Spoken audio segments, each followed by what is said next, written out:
The main places where Spanish is spoken are Spain, of course, and Latin America. But there's no Latin Asia, right? Well, actually there is. It's just very small. I'm talking about the Spanish-speaking community of the Philippines, or what's left of it.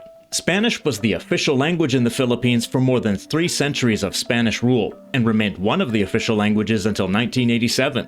While Spanish never became a majority language of the Philippines, it was on its way to doing so, until the Americans asserted English as the official language.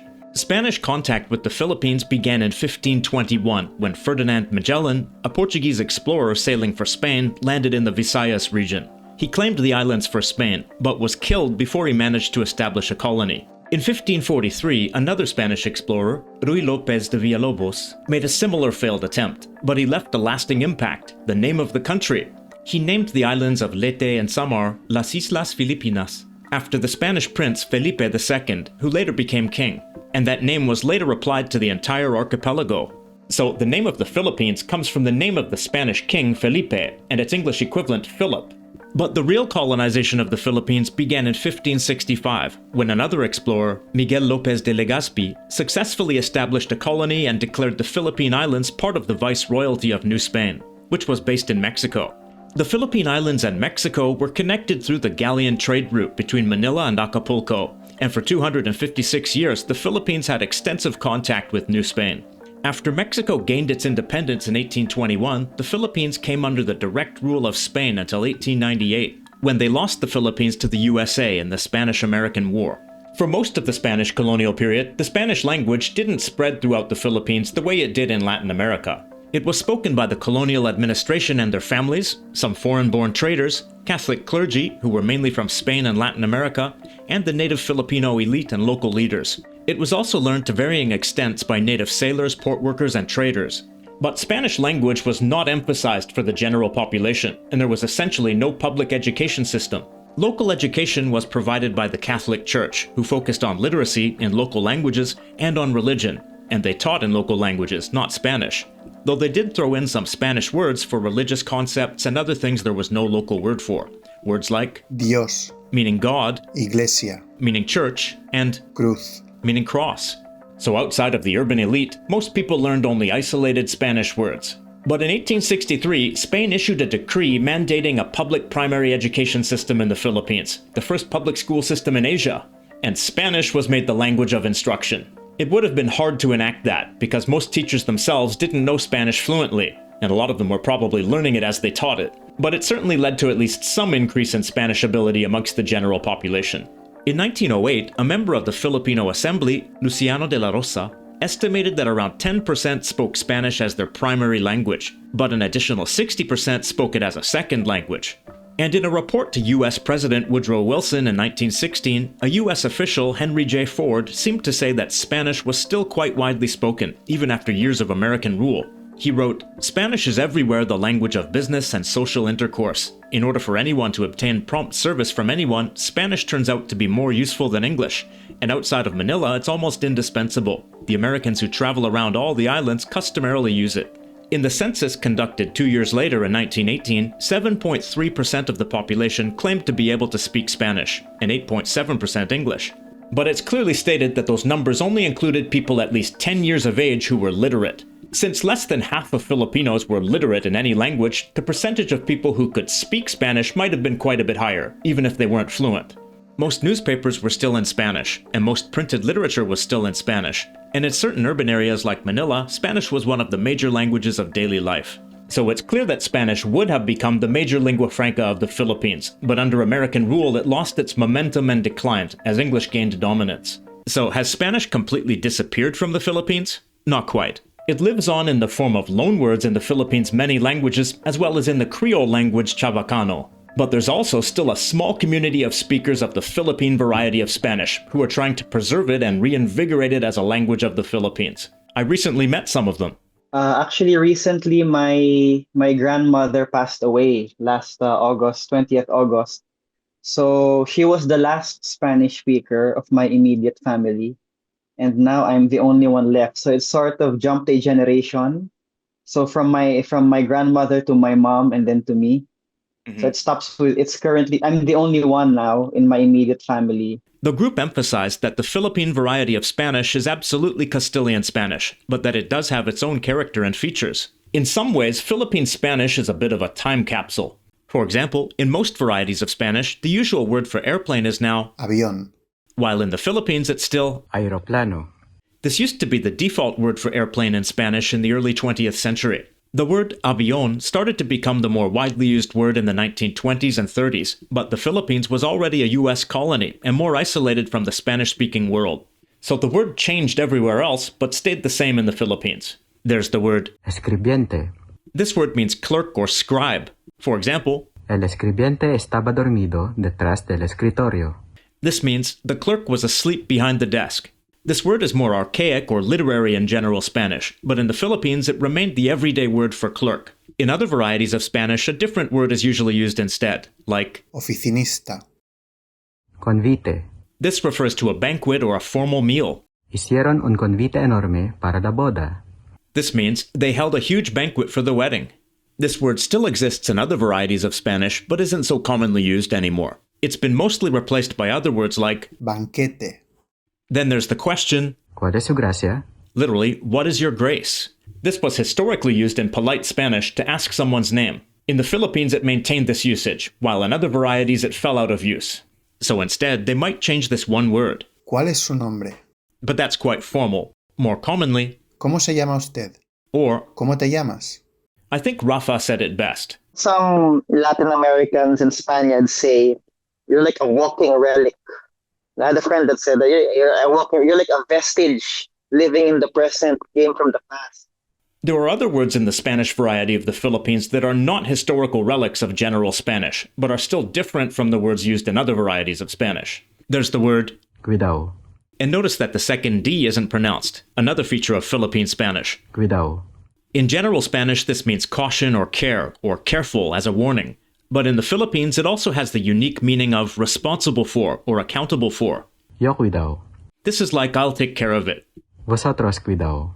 This is like you guys take care of it, or it's your responsibility. Or in ultra-informal North American English, we might say it's you guys' responsibility. You guys'. We really do need a plural you pronoun in standard English. Notice that vosotros is used for the informal plural you in Philippine Spanish. It's the only country outside of Spain where it didn't fall out of use. Everywhere else, the formal plural you, ustedes, is now used informally as well. Actually, I found out that vosotros is also used in Equatorial Guinea, where Spanish is one of the official languages and the main lingua franca. In Philippine Spanish, the expression allá con, meaning over there with, is used with the meaning of at someone's house or to someone's house. For example, estábamos allá con Enrique. This means we were at Enrique's house. In general Spanish, it would be said more literally, like Estábamos en casa de Enrique. Another uniquely used word is Barcada. in Spanish in general, the word Barcada. means a boatload, referring to a ship's cargo or to the people on board. In the Philippines, it also means a group of friends. Salí con mi barcada al karaoke toda la noche. This means I went out with my group of friends to karaoke all night. This reminds me of how in English people sometimes refer to their group of friends as their crew. This word is also used in Tagalog and other languages of the Philippines. Palenque. In the Philippines, the word for a market is often palenque, while the standard word is mercado. In general Spanish, palenque means a fenced-off enclosure for performances or competitions. In Philippines, that sense of enclosure came to be associated with outdoor markets in a self-contained area. Another word for an outdoor market is Changue. which comes from Mexican Spanish, tianguis, a loan word from Nahuatl. In outdoor markets, you might buy some food like Maíz tostado. This means popcorn, literally toasted corn. In other varieties of Spanish, it's called Palomitas. at least in Spain and Mexico, or other region-specific words. Another one is Morisqueta. in the Philippines, this refers to plain cooked rice. In most varieties of Spanish, it's simply Arroz cocido. which literally means cooked rice. Morisqueta is the name of a specific rice dish in Mexico, but in the Philippines its meaning evolved into plain cooked rice. Back at home, you might find a Aparador. In the Philippines, this means a wardrobe, as in a cabinet you hang clothes in. In most varieties of Spanish, this is more like a sideboard or a dresser, while the word for a wardrobe is Armario. or. Ropero.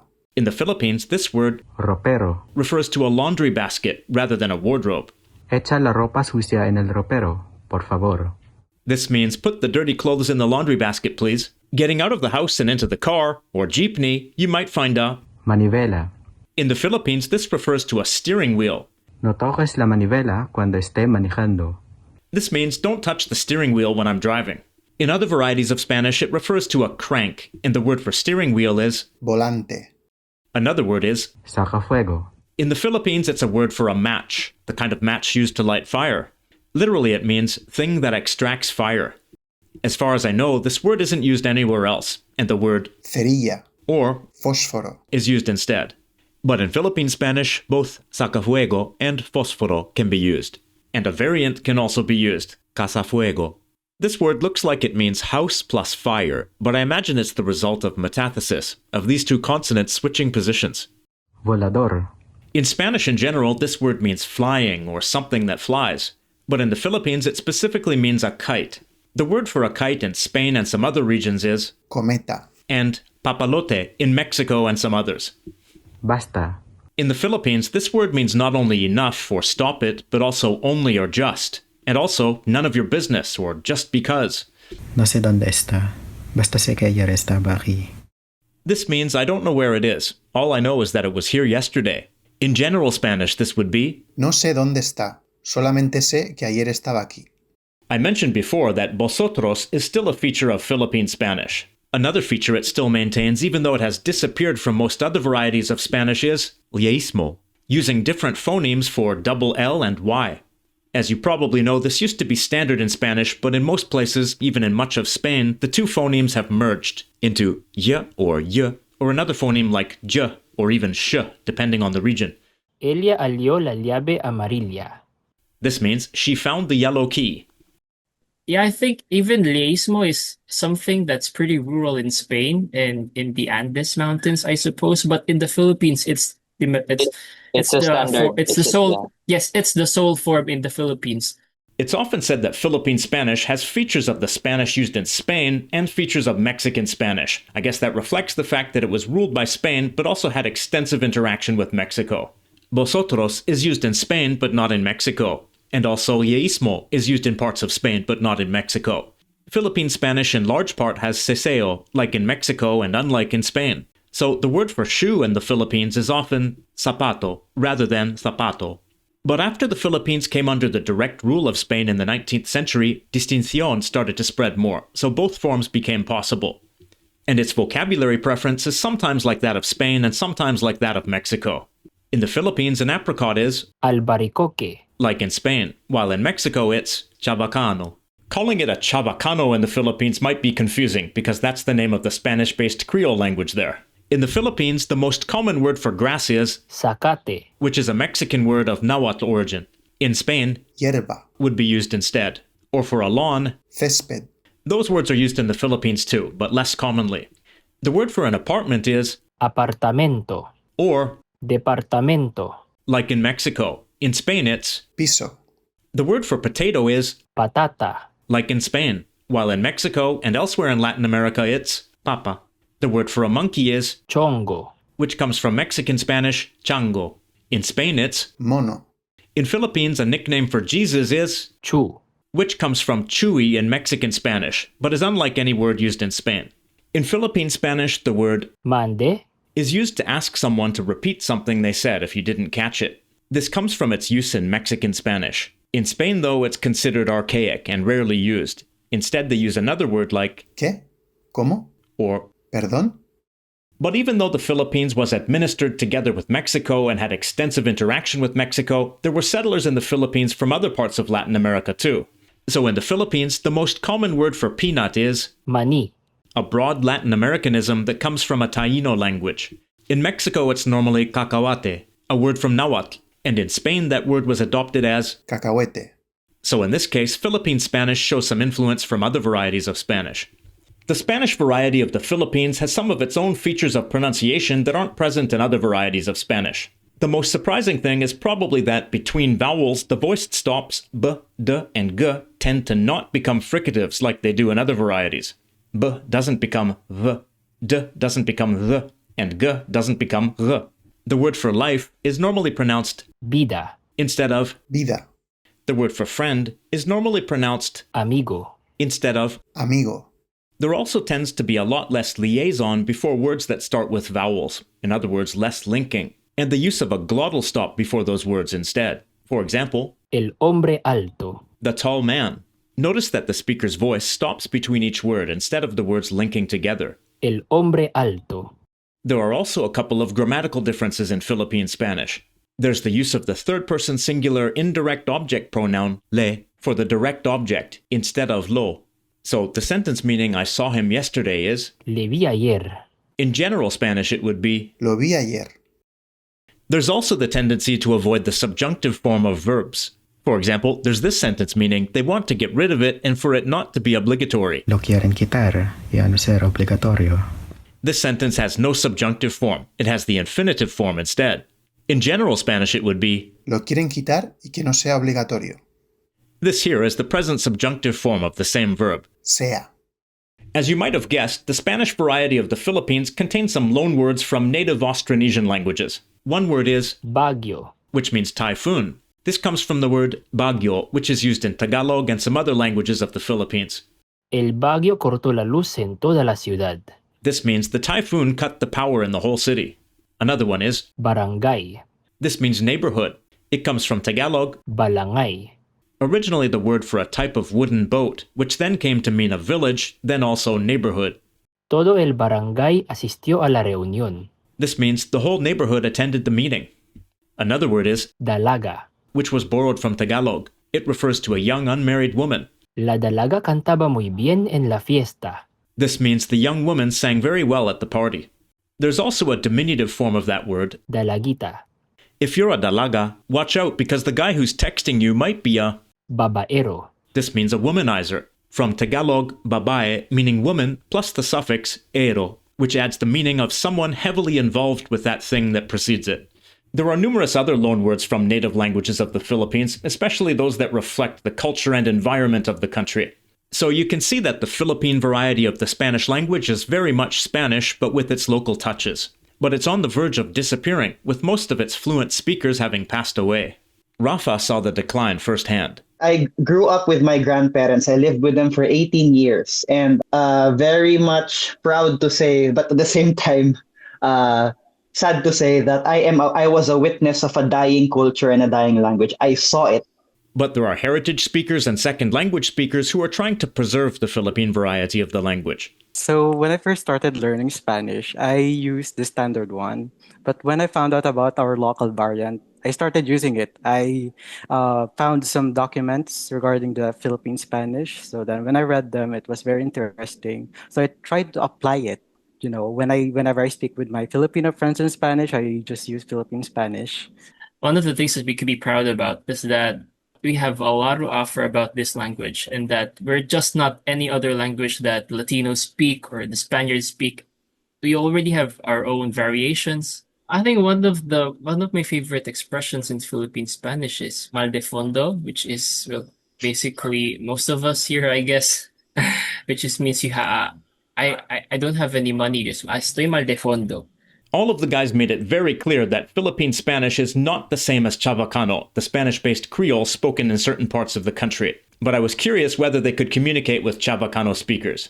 What's your experience of hearing Chavacano? Do you understand it? And have you ever tried to speak to Chavacano speakers in Spanish? I can understand them, but they don't understand me when I speak Spanish. Yes, exactly. In addition to Chavacano, Spanish has permanently left its mark on the other languages of the Philippines, like Tagalog and Cebuano, which adopted a large number of Spanish loanwords. So in some sense, Spanish continues to be a part of daily life for everyone in the Philippines. The question is whether that Philippine variety of Spanish itself will continue to survive. And I hope it does, because it adds an additional element of awesomeness to the already awesome linguistic diversity of the Philippines. The question of the day, to people from the Philippines, do you think there's value in preserving the Philippine variety of Spanish as an everyday language of the Philippines? And to Spanish speakers from around the world, what do you think of the Philippine variety of Spanish? To learn more about the impact of Spanish on the native languages of the Philippines, check out the upcoming video I'll be releasing for members soon. In the meantime, check out this member's video on Taglish, Tagalog-English code mixing in the Philippines. Click the join button or subscribe plus button on my channel page to become a member. And I'd like to give a shout out to the people who are already channel members and Patreon supporters, especially these ones whose names appear on the screen. They're the top tier super supporters, so let's give them a round of applause.